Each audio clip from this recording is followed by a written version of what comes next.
The future is now, and the machines have made their way into our lives.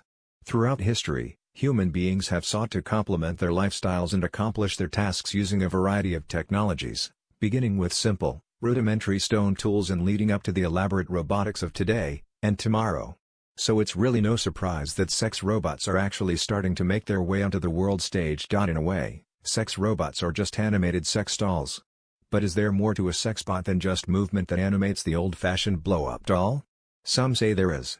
Truth be told, these machines have become rather intricate, and as time goes on, they reflect the human beings they're designed after more and more.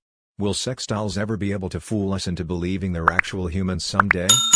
Experts have suggested that digisexual people are gaining in numbers and will eventually make up a very large portion of the population. Some even predict that by the year 2030, most people will have virtual reality sex in their homes, analogous to how most people view pornography online today. Preferring pornography to real-live human beings. Could these people be considered some of the first digisexuals? Will the day come when what we today call pornography addiction is normalized as a sexual preference? We'll see.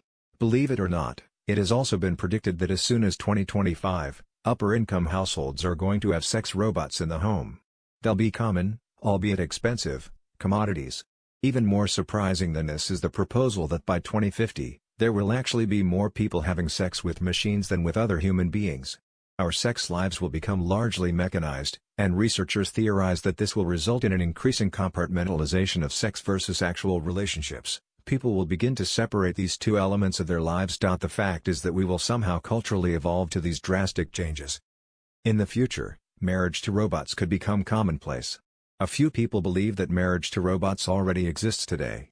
In an unusual case of man-to-object marriage, a Japanese man named Akihiko Kondo believes that he is actually married to a robot. He's in love with a 3D hologram.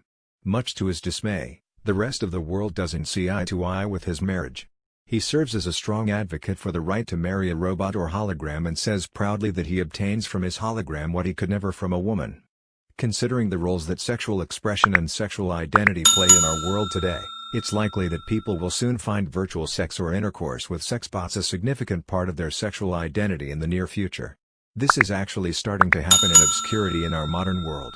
There has already been a documented case of at least perceived discrimination, with the above-mentioned Akihiko Kondo saying on record that he believes he has been discriminated against by those who've criticized his choice to have a relationship with a hologram. He feels this largely because people haven't recognized his marriage as legitimate. As sex bots slowly creep into our world more and more, we're going to have some major social discussions concerning the rights of both people and robots, how they interplay, and what it means to be digisexual.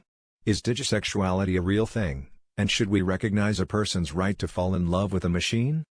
In December 2016, a conference called Sex and Love with Robots was held in London, and there, experts explained that, in their belief, marriage with robots would be legalized by 2050.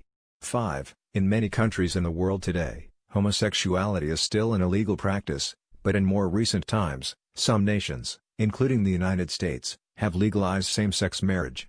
All the same, many people in the U.S. still remember a time when homosexual marriage was completely unthinkable. The first same-sex marriage didn't occur in the U.S. until May 17, 2004. Will we see a time when human-to-robot marriages will also be legalized in the United States and other nations? Quite possibly, say the experts. Beyond the social ramifications of the inevitable future of the rise of sex robots are the actual bots themselves.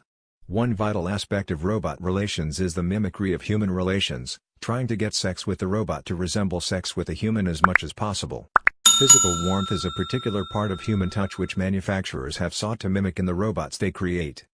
The robots will also be touch responsive, much like the screens of our smartphones and tablets, and will actually sense when human hands are upon them. This is to create a stimulus response so that it seems like the human user is interacting with a conscious entity. Thanks for watching. Make sure you subscribe,